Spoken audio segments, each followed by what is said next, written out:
My name's Ava Ramirez, and if you'd asked me 2 months ago, I would have said the worst thing about Ridgeview High was the vending machines that never worked. Not anymore. It started with this stupid thing our English teacher, Mr. Grafton, called a discipline contract. Everyone had to sign it, promising total silence during his class. No whispering, no side comments, no helping each other, not even a cough without permission. He said it was about focus and respect. The way he glared at us when he handed out those papers made it clear: break the contract, and you were his target. I broke it on day 3, not to be funny, not to be a rebel, but because Eli, the kid sitting next to me, was practically hyperventilating during a surprise quiz. His chest was rising too fast, his pencil shaking like it weighed 100 pounds. I leaned in and whispered, "Breathe.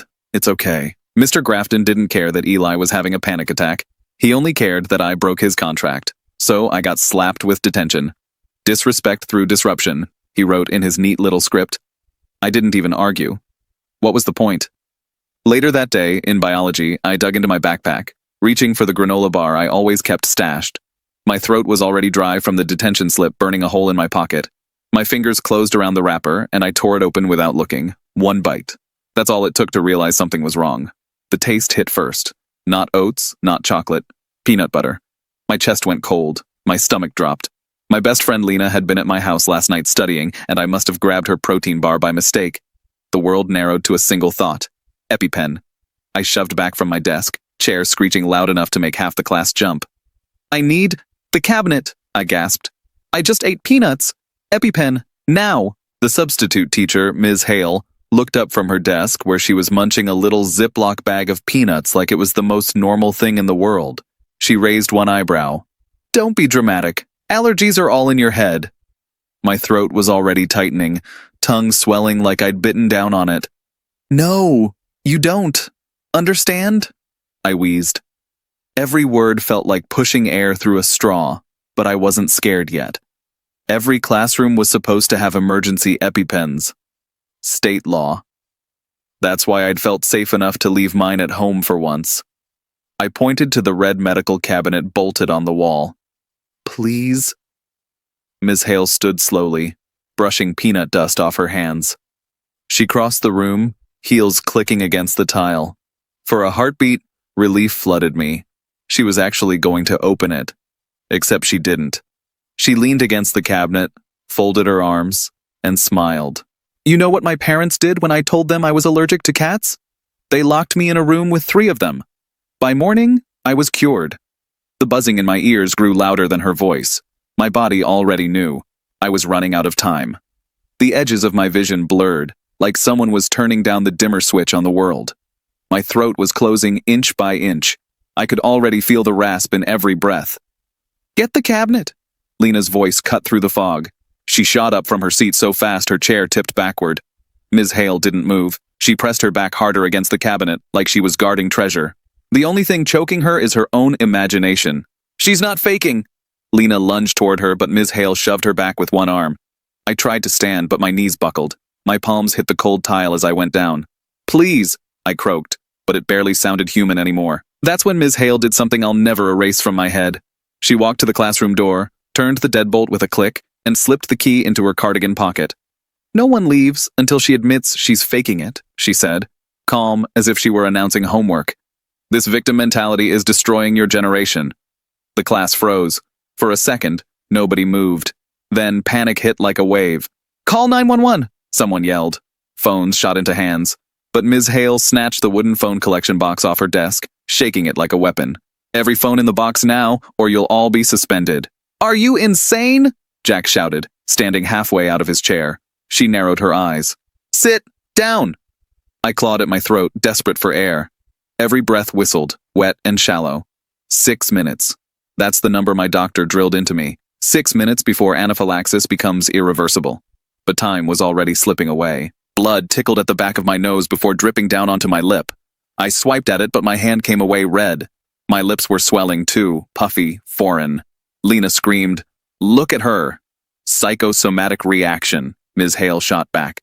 She believes she's dying, so her body plays along. That's when Dylan, 2 rows over, clutched his throat. His face was blotchy, eyes swelling shut. I can't see. The room erupted. Desks screeched. Backpacks spilled across the floor as kids tore through them, desperate for an EpiPen. Someone sobbed, "Does anyone have one? Please God, someone?" Ms. Hale just laughed, a dry, bitter laugh that sounded wrong in the chaos. Oscar-worthy performance, bit much with the fake blood, though. I wanted to scream to tell her I wasn't acting, but my tongue was too swollen. The only sound I made was a horrible gurgle. Kids rushed the door, pounding with fists and kicking the frame. "Help! Somebody help!" Mr. Collins from the classroom across the hall appeared in the window. Relief flared in my chest. He'll see us. But Ms. Hale stepped right into his line of sight, blocking the glass with her body. She flashed him a thumbs up and tugged the blind down. He walked away. My body felt heavier by the second. My head dipped toward the floor. This was it. If no one got to that cabinet, I was going to die right there under the flickering fluorescent lights of Ridgeview High. I couldn't tell if the sound in my ears was the class screaming or just my body shutting down. Everything was muffled, like I was underwater. Dylan stumbled into a desk, clutching his throat, his swollen eyes rolling back. "Help!" he rasped, before collapsing to the floor. That snapped everyone. Lena darted toward the med cabinet again, snatching a chair on the way. She raised it high, aiming for the glass. "Don't you dare!" Ms. Hale hissed, lunging to grab her wrist. "That's destruction of school property." "She's dying!" Lena shouted, trying to yank free. Blood poured faster from my nose, dripping down onto my desk in thick splatters. My lips were grotesque balloons. Foam bubbled at the corners of my mouth. The sight finally broke someone. Miles, quiet kid from the back, tackled Ms. Hale from behind. The crash shook the floor as they hit the ground. "You want assault charges?" she shrieked, kicking and flailing. "You'll all go to prison before me." I barely heard it. My body wasn't mine anymore. I tried to stand but collapsed again, crawling on my hands and knees toward the wall where the fire extinguisher gleamed red. Some part of my brain knew what I had to do. The door was locked. If no one could get out, then I'd make an exit. I grabbed the heavy metal canister, dragging it behind me, every inch feeling like a mile. My arms shook like wet noodles. "She's crawling for sympathy," Ms. Hale cackled from the floor. "Look at her performance." No, this wasn't a performance. This was survival. I raised the extinguisher with the last of my strength. My arms screamed in protest. Then I swung. Crash! Glass exploded across the room, showering me in shards. The window in the classroom door shattered, wire mesh holding some of it in place, but leaving jagged gaps. I shoved my arm through, slicing it open as I fumbled for the deadbolt on the other side. Pain seared through my skin, hot and sharp. But I didn't stop. "Stop her!" Ms. Hale screamed, thrashing against Miles. But Lena and two others pinned her down, their faces streaked with tears and rage. My fingers closed on the lock. I twisted. Click. The door flew open. I collapsed into the hallway just as voices shouted from every direction. Teachers running, shoes slamming against tile. "Call 911!" someone screamed. I felt hands on me, pulling, lifting, turning me over. My chest heaved once, twice, then stopped. For a terrifying heartbeat, there was nothing. Then, paramedics were there, shouting orders, stabbing me with something sharp. I heard one of them say, "We've got a flatline!" And then, nothing. Waking up felt like being dragged out of a black river. My chest hurt. My throat was raw, like I'd swallowed glass. The first thing I saw was the ceiling. White tiles with tiny holes, hospital lighting humming above me. The second thing was Lena's face. She was slumped in the chair by my bed, mascara streaked down her cheeks, clutching my hand like she was afraid I'd vanish if she let go. When my fingers twitched, her head snapped up. "Ava?" Her voice cracked. "Oh my God, you're here! You're alive!" I tried to speak, but only a rasp came out. My throat was bandaged, an oxygen tube running under my nose. "You stopped breathing," Lena whispered, squeezing harder. "You flatlined in the hallway. They shocked you back, twice." The words didn't feel real. They just hung there, heavy and impossible. Then the memories crashed back. The peanut bar, Ms. Hale's smirk, Dylan collapsing beside me. My body tensed so hard, it set off the heart monitor. "Dylan?" I croaked. Lena's face broke. She looked away. "His vision's gone. The swelling cut off oxygen too long. He's blind now." I wanted to cry, but my eyes burned dry, useless. "And Tommy?" Lena's voice cracked, collapsing into silence. "What about Tommy?" I rasped. She wouldn't look at me, wouldn't say it, but I didn't need her to. The door opened before I could push, and Mrs. Ramirez, my mom, rushed in. She wrapped her arms around me so tight the oxygen tube pulled, but I didn't care. I let her crush me because the alternative was collapsing into the emptiness Tommy left behind. He hadn't made it. Later, I'd learn he had asthma. The peanuts in the room triggered him too. Without an inhaler, without help, his lungs simply closed. He died on that classroom floor while Ms. Hale called us liars. I stayed in the hospital for 4 days. Enough time for the school district to put out a sterile statement. An isolated incident involving a substitute teacher is under investigation. Ridgeview High is committed to student safety. Isolated. Like Tommy's life was just a glitch in the system. When I came back to school, his desk was empty.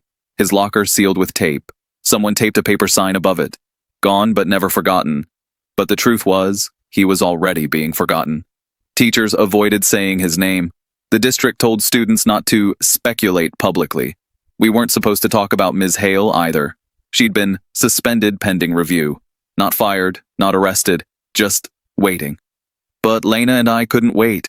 Neither could Dylan, stumbling through the halls with a cane he didn't know how to use yet. Or Miles, who still had bruises from holding Ms. Hale down. That's when we started meeting after school in the library basement. It wasn't just about grief. It wasn't just about Tommy.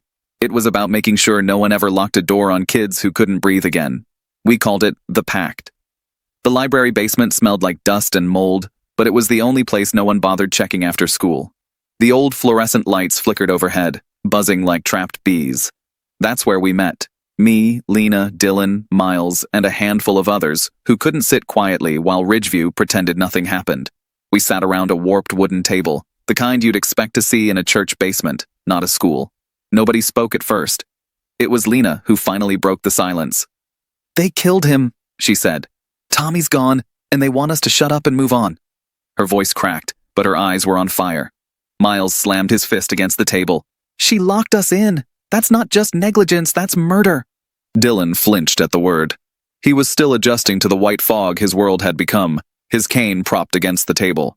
"And they're already calling her the substitute," he muttered. "Like she's a glitch, not a person who ruined my life." I swallowed hard, feeling the heat rise in my chest.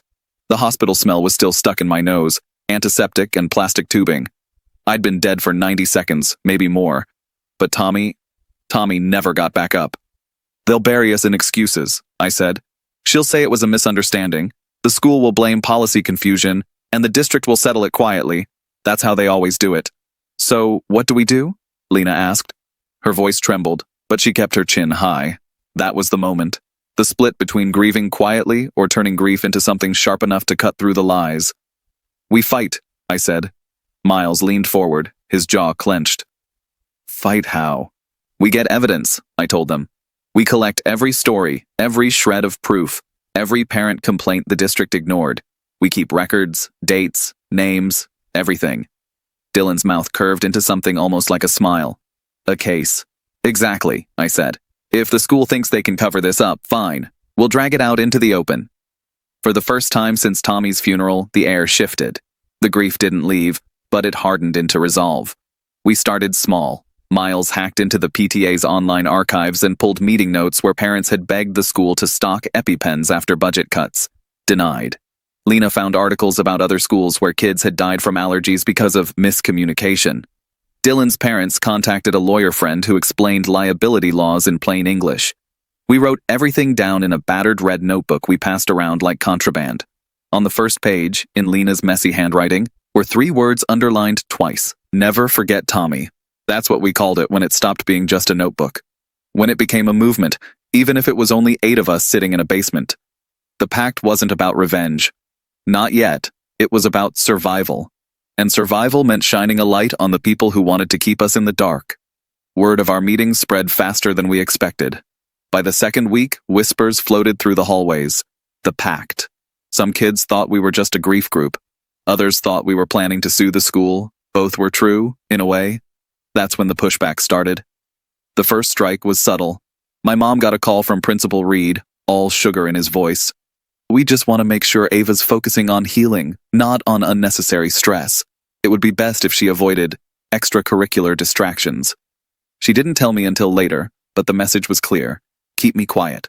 Then came the wellness checks. Teachers started pulling us aside, asking if we were coping appropriately and offering counseling slips. But the counseling office wasn't about listening, it was about recording. Every word written down, ready to twist if they needed to label us unstable. Lena got the worst of it. Her mom worked 2 jobs and couldn't afford trouble. Out of nowhere, she was called into the office and told her grades were slipping dangerously. They hinted she could lose her scholarship track if she kept stirring unrest. She came to the basement shaking, tears streaking her cheeks. They're trying to scare me out. Miles bared his teeth. Then they know we're onto something. It escalated fast. Posters we'd quietly taped near the cafeteria. Where's the accountability for Tommy? Vanished within an hour. Security guards started lingering outside the library basement, leaning against the wall with crossed arms. And then the notebooks disappeared. We always kept them in a locked box under the table. One day, the box was cracked open, the red notebook gone. They took it, Dylan said flatly, his blind eyes staring into nothing. His knuckles whitened around his cane. They know everything we wrote. Lena's breathing quickened. Names, dates, what if they can't erase the truth, I cut in, even though my stomach twisted. They can try to scare us, but the fact is still there. Ms. Hale locked us in, and Tommy died. But I knew it wasn't enough. Truth wasn't enough if it stayed trapped underground. We needed it loud, public. The problem was, every time someone tried to speak up, they got shut down. A kid posted about it on Instagram. His account was deleted within the day. Dylan's parents tried to talk to a local reporter, but the story never ran. Pressure from the district, the reporter admitted in an email. Sorry, my editor killed it. That night, back in the basement, Miles slammed his fist on the table again. They've buried bigger stories before.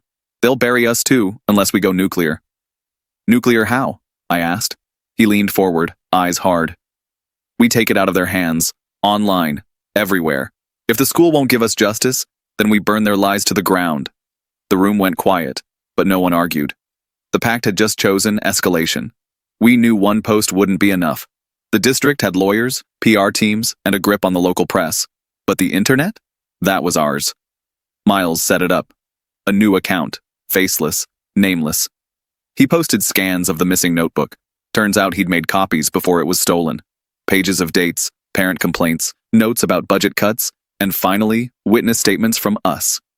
The last picture in the thread was Tommy's locker. Flowers taped to the metal, a crumpled sign that said, "Gone but never forgotten." The caption was simple. Ridgeview High locked us in a classroom. We begged for help. One of us died. They're covering it up. Justice for Tommy. We shared it. Friends shared it. Then strangers. Within hours, it had thousands of reposts. By morning, tens of thousands. That's when things changed. Local parents started flooding the comments, sharing their own stories. Times the district had ignored safety warnings, brushed off medical concerns, cut corners to save money. It wasn't just about us anymore. It was a pattern. The pact grew overnight. Kids from other schools messaged us. We had a teacher ignore an allergy attack too. We had a lockdown where they wouldn't let us out to pee. We had a bus driver who passed out at the wheel, and they blamed the kids. It was like ripping duct tape off a wound. Ugly, but finally breathing. The backlash came just as fast. By the second day, the school sent a letter to every parent. Do not trust anonymous social media accounts spreading misinformation. They called our story fabricated. That night, my mom sat me down at the kitchen table, letter in hand. Her eyes were red from crying. Ava, they're saying you're making this up. They're threatening lawsuits for defamation. Do you understand what that means? I met her eyes, my throat tight. It means they're scared. That's why we can't stop now. She didn't argue. She just pulled me into her arms and whispered, I almost lost you once. Don't make me lose you another way. By day 3, national outlets picked it up. Hashtags trended. Journalists called my house. Camera vans idled outside Ridgeview High. That's when the school board snapped. The superintendent went on TV, stone-faced, claiming there was no evidence of negligence and that students are exploiting a tragedy for attention. It should have crushed us, but instead it lit a fire. Because we had evidence. We had Dylan's medical records. We had screenshots of deleted posts. We had texts from kids in other districts saying they'd been silenced too. So we posted more. And more.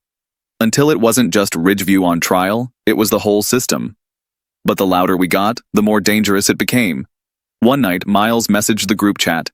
Someone followed me home. Black SUV, no plates, just parked outside and waited. The pact wasn't just fighting a school anymore, we were fighting something bigger. After Miles sent the SUV text, none of us slept. Every vibration of my phone made me jump. Every pair of headlights outside my window felt like someone watching. It didn't take long for the harassment to start. Anonymous numbers spammed our phones with texts. Lies have consequences. Shut it down, or we shut you down. You think you're heroes, but you're children. One night, Lena's mom came home to find their front door spray painted. Troublemakers. The cops showed up, took pictures, wrote a report, and told her it was probably a prank. But Lena's hands shook so bad she couldn't hold her pen in class the next day. Dylan was followed too. He said he heard footsteps behind him walking home, but when he turned his head he couldn't see. Blindness made every sound worse, every silence heavier. They want us afraid, he told me. It's working. The pact started cracking. Half the group wanted to back off. We made our point, it's gone viral, maybe it's enough. The other half, led by Miles, wanted to double down. Fear means leverage. If they're scared of us, we've got power. I was stuck between them, pulled both ways. My body still ached from the hospital, from dying and coming back. Some nights I couldn't even breathe without panic clawing at my chest. But every time I thought about Tommy, about how the school painted over his locker memorial like it was graffiti, I knew silence was betrayal. The breaking point came when Dylan's parents got a letter. No return address, just block letters cut from a magazine. Drop the lies or you'll lose more than your sight. We sat in the basement with the letter on the table, the words staring back at us like a dare. They're not bluffing, Lena whispered. Her eyes darted toward the basement door like she expected someone to burst in. Miles clenched his jaw.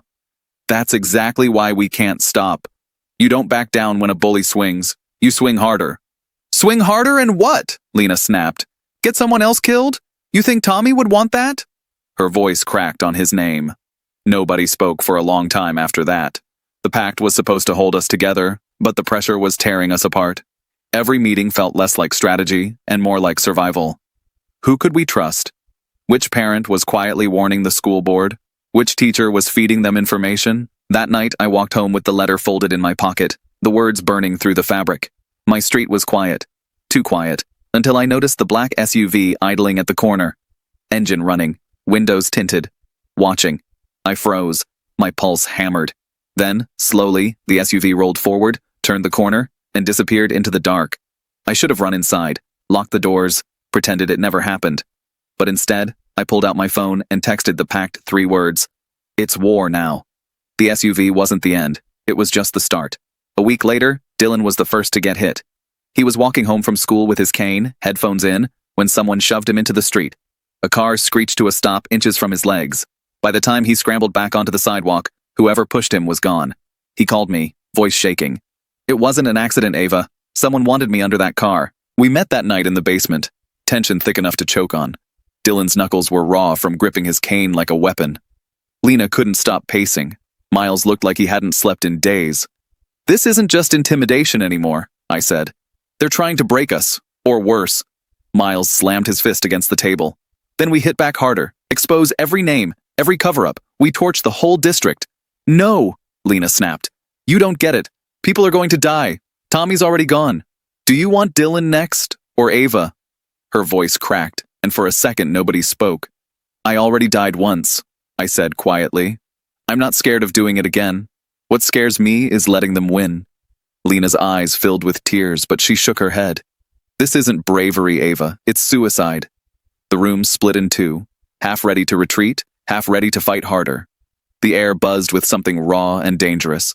Then the windows shattered. Glass exploded inward, showering the table. A brick clattered onto the floor. Taped to it was a note scrawled in thick black marker. Last warning, Lena screamed. Miles dove for the brick, blood dripping from a cut on his arm. Dylan froze, his breathing sharp and ragged. We crouched in the wreckage, hearts pounding, waiting for footsteps, for someone to burst through the door.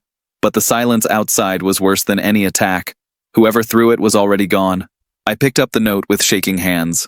The letters bled into my vision, bold and final. Last warning, I whispered. They're telling us we're next. The pact broke that night. Half the group refused to come back. Parents pulled their kids out. Some blocked our numbers. Survival outweighed solidarity. Only 4 of us stayed. Me, Lena, Dylan, Miles. We cleaned the blood and glass in silence, the weight of what we'd just survived pressing down on us. None of us said it out loud, but we all knew. This wasn't about Ridgeview anymore. Whoever was behind this had money, power, reach. Too much for kids with a notebook and a hashtag. But when I looked at the brick in my hand, I didn't feel scared anymore. I felt fury. They think this ends us, I said. My voice was steady, even though my hands trembled. Miles met my eyes. So what do we do? I tightened my grip on the brick until my knuckles turned white. We make it the beginning. The four of us met in Miles's garage. It smelled like oil and damp concrete, but it was safer than the basement now that the windows were blown out. Miles unrolled a blueprint on the workbench. Not a real blueprint.